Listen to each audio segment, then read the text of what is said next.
In a moment, you're going to meet a most unique family law practitioner, Vivian Lynn Holley. How do I know? My name is Dr. Gwen Evans, licensed psychologist, and I have known and worked with Ms. Holley professionally and collaboratively for at least 12 years. What makes her unique? She is that rare combination of therapist, she holds a degree in therapy, and specialized family lawyer, so that she combines the best of compassion with the fierceness and loyalty to her clients' issues. Also, Ms. Holley is unique because she recently, in 2011, received the Lifetime Achievement Award, the Hall of Fame Award, from the Northern California Association of Certified Family Law Specialists. She is also recognized for a precedent-setting legal case that occurred earlier in her career. Don't know how many of you know that oftentimes when children of American citizens who are married to people who also hold citizenship in other countries will sometimes abduct their child to that country. Vivian led the fight all the way up to the Supreme Court on a precedent-setting case that said those children had to be returned back to their American citizenship. On that note, I give you Ms. Holley. Woo! I always like it when Gwen introduces me because I learn all sorts of new things about what I think I could have done in a different lifetime. It was a baby stolen from Nigeria, from Kenya, and it's okay. And it was returned. We were able to get the baby back to her mother in Kenya. And that's what I'm about. I'm about children and I'm about families. And you've heard me say many times that I'm an attorney. I specialize in family law, and I put the family back in family law. And today I want to talk about what that really means. And why do I call myself a counselor at law? That's an old-fashioned term. It used to be used much more often. Now people think of attorneys as sharks or hired guns, and a few things that I can't mention in mixed company.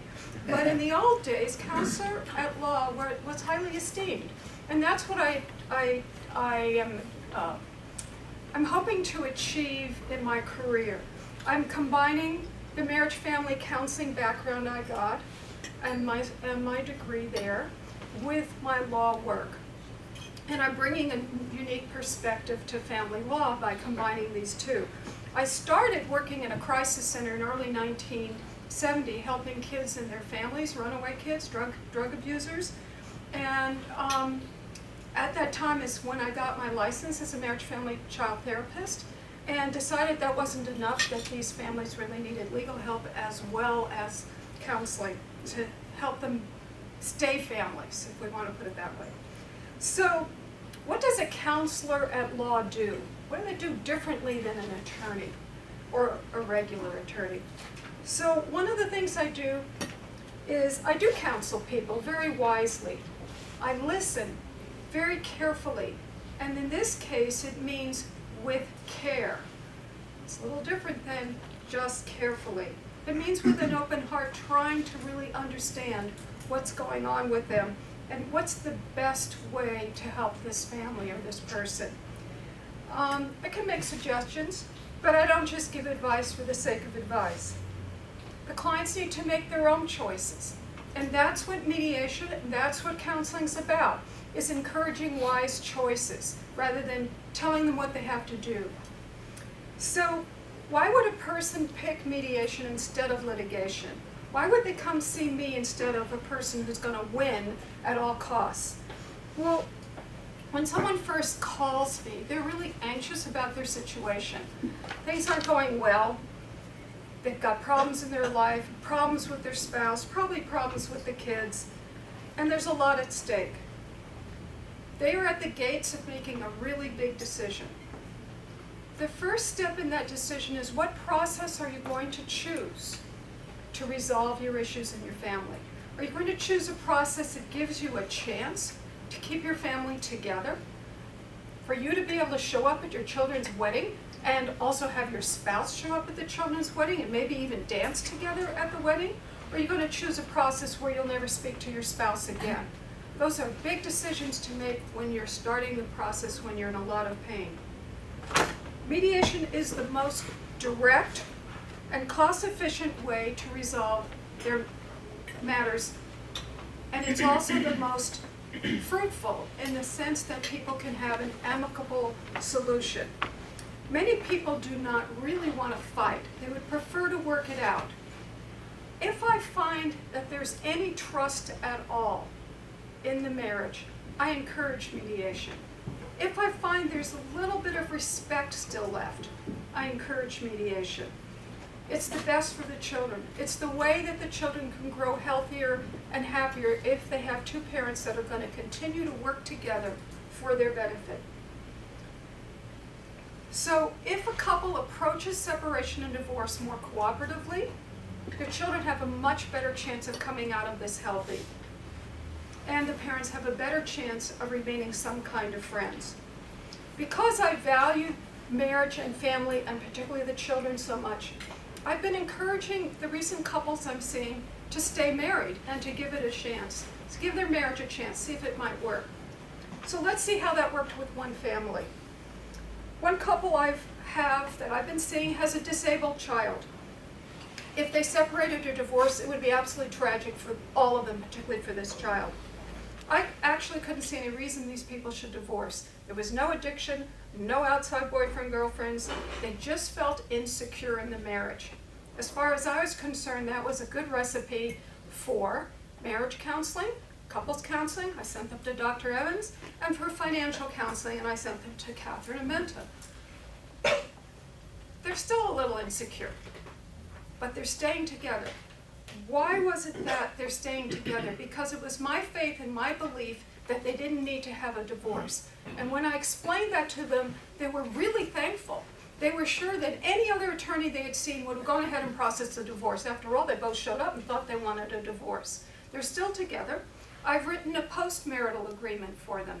That's to help them rearrange their property and make it feel a little more secure financially, who's going to manage it and who isn't. Nevertheless, the important thing is that their marriage is saved. Now, the funny thing about it is in a mediation you can be very creative. They had already rented a second house. They didn't know what to do with it. It was a year's lease. So I called it the camping house, and that they would take the children to the second house whenever they wanted and spend the night in sleeping bags, and occasionally the couple would go to the camping house and have a little bit of R&R themselves without the kids. So they had a second house, which instead of becoming the symbol of the divorce, became the symbol of our vacation and our fun time together. That's in the naming called camping house. You would not find a solution like that in any court, any judge, any traditional litigated case. It's a gift to keep this family together.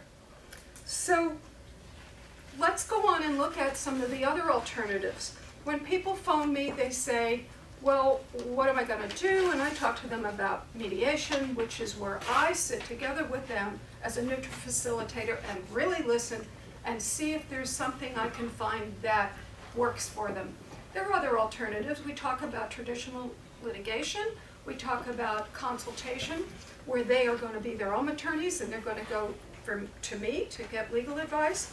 And we talk about collaborative practice, collaborative law. Collaborative law is a relatively new thing. It's been around 10 years or so. Each party has an attorney. You are in a room, but everybody's working for the benefit of the family and the couple. Sounds a lot like mediation, and I call it a big mediation. It's really important to understand that in collaborative law, the attorneys are not in there advocating so one can win and the other side can lose.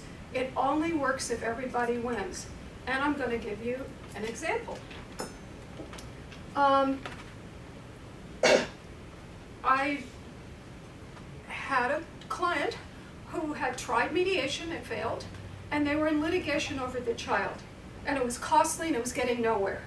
And he convinced his wife to come and try collaborative, and we found her an attorney I could work with, that I could trust, that was ethical and honest. And we had the sessions, and it was a heck of a session. He was angry, she was in tears, it was 3 hours of a lot of drama, but the attorney really believed in the collaborative process. And he wasn't going to derail it entirely. He just wasn't going to have any more big meetings. So what was at stake was this notebook. Now this is a notebook of tracing of separate property. It's not a binder full of women. Romney hadn't gotten into this case yet. And instead it was a detailed explanation of where this man's stocks had been cashed and where he had spent them in the marriage and why he should have more money from the house. The litigating attorney refused to even consider giving this man a reimbursement. The collaborative attorney read the whole notebook and came back and offered the client 90% of the money that he had put in. And he wrote up a fair settlement agreement. The case settled. And the little girl is extremely happy. She's a delight to be around. She has 2 parents. They're not in court over her anymore. It's actually a dream come true. So that's a collaborative case that worked. There was goodwill. There was good intention. It wasn't exactly collaborative at the end, but it worked for the good of the family. So how does mediation really work? If you ask me, I'll tell you it's magic. It really is. It's beautiful. It's inspiring. And especially when it comes together. In most cases, it really comes together. Now, what makes it come together? My faith, my cajoling, my nudging, my tough love, and my creative problem solving. So right now I'm mediating 3 impossible cases. Nobody else would take them on. And I'm making some progress. In one, the husband and wife are off the charts loony. They have 2 children greatly impacted by their dysfunction. And the husband calls me, and I break my rules. Normally I don't talk to anyone separately. With him I do. And I'm really trying to get him to step up and make his children's lives better. He likes to complain about his wife. There's no room for complaining and blaming in mediation. I told him he needed to attend his child's special meeting at the school with the principal and the counselor. He said, oh, that's her job. And I said, no, you need to be there. He called the school, he called me back, and he thanked me, and he's going to the meeting. That child needs him in there, particularly if the mother is not going to be capable of taking care of that child's needs, which is what the husband's saying. So I encourage my clients to be adults and to be the best parents they can be. So I have another impossible case to talk about very quickly. Vivian, you got less than a minute. Okay, I'll do it in less than a minute. The man had a lot of weapons. The child was playing with a bayonet. The mother called the police, has a restraining order, and the Bureau of Alcohol, Tobacco and Drugs is involved, the firearms. And in mediation, I mediated a restraining order. Hardly anybody will ever do restraining order type situations. Okay? So I got fired. No good deeds get, I'm sorry, I forgot the filibuster here. The no good deeds go unpunished, so I got fired. And the lawyers they hired blew the whole case out, and so the husband called. I called him, and he gave me 1 more hour. And in 1 phone call, I was able to get the wife to take the child to his new house for the first time in 3 months. She had been balking and refused to let her child see his new house. And I was able to do that in 1 phone call. I think I still have a job, and this is why I am a counselor at law. Thank you. That's great.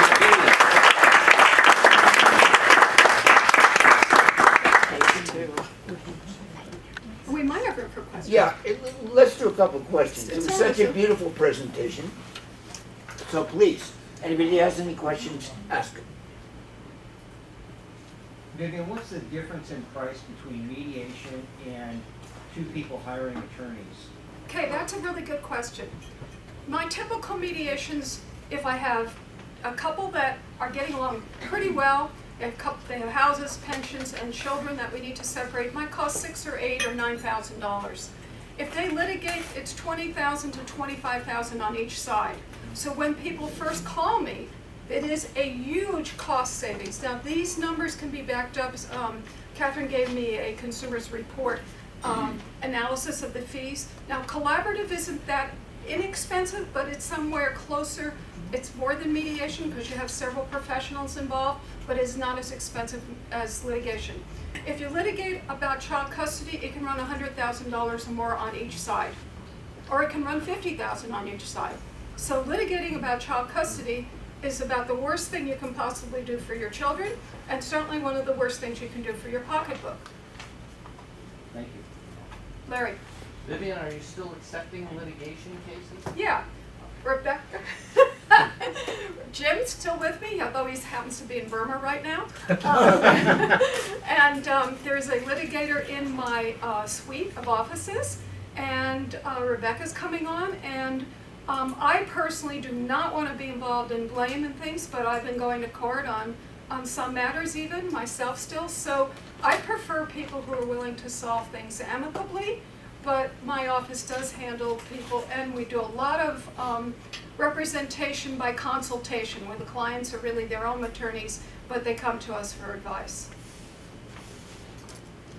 Anything else? Very All right, good. Vivian, Yeah. I want to thank you very much. And Vivian brought a nice gift for the drawing, and she also has a mug that she's going to give out.